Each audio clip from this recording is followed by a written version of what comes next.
আসসালামু আলাইকুম ওরহমতুল্লাহ। কোরআনে ইরশাদ হয়েছে, তোমরা বিয়ে করো তোমাদের পছন্দের নারীদের থেকে 2 জন অথবা 3 জন অথবা 4 জন, কিন্তু যদি আশঙ্কা করো যে তোমরা ভারসাম্যপূর্ণ আচরণ করতে পারবে না, তাহলে মাত্র একজন। স্বভাবতই বিয়ের পর স্বামী স্ত্রীর শারীরিক সম্পর্ক হয়ে থাকে। এর মাধ্যমে পৃথিবীতে নতুন প্রজন্ম আগমন করে। তাই স্বামী স্ত্রী শারীরিক সম্পর্কের সময় বা সহবাসের সময় কোনো দোয়া পড়বে তা অনেকে জানতে চান।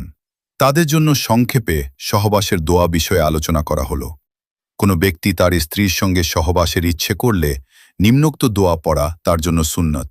সহবাসের সময় যে দোয়া পড়বেন: বিসমিল্লাহ, আল্লাহুম্মা জান্নিবনা শৈতান ওয়াজান্নিব শৈতান মা রাযাকতানা। বাংলা উচ্চারণ: বিসমিল্লাহি আল্লাহুম্মা জান্নিবনা শৈতানা ওয়াজান্নিবি শৈতানা মা রাযাকতানা। অর্থ: হে আল্লাহ, তোমার নামে আরম্ভ করছি, তুমি আমাদের নিকট হতে শয়তানকে দূরে রাখ।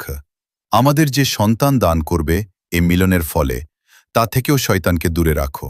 স্বামী স্ত্রী মিলনের আগে দোয়া পড়বেন কেন?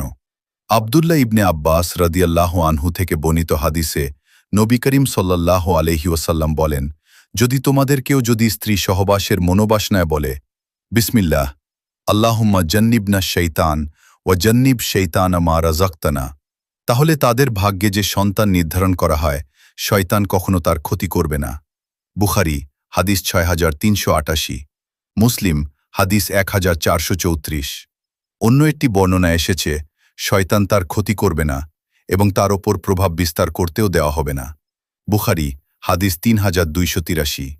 আরও পড়ুন: স্ত্রীকে প্রফুল্ল রাখা রাসূল সাল্লাল্লাহু আলাইহি ওয়াসাল্লামের সুন্নাত। এসব বর্ণনা প্রমাণ করে যে সহবাসের সময় এ দোয়াটি পড়া সুন্নাত।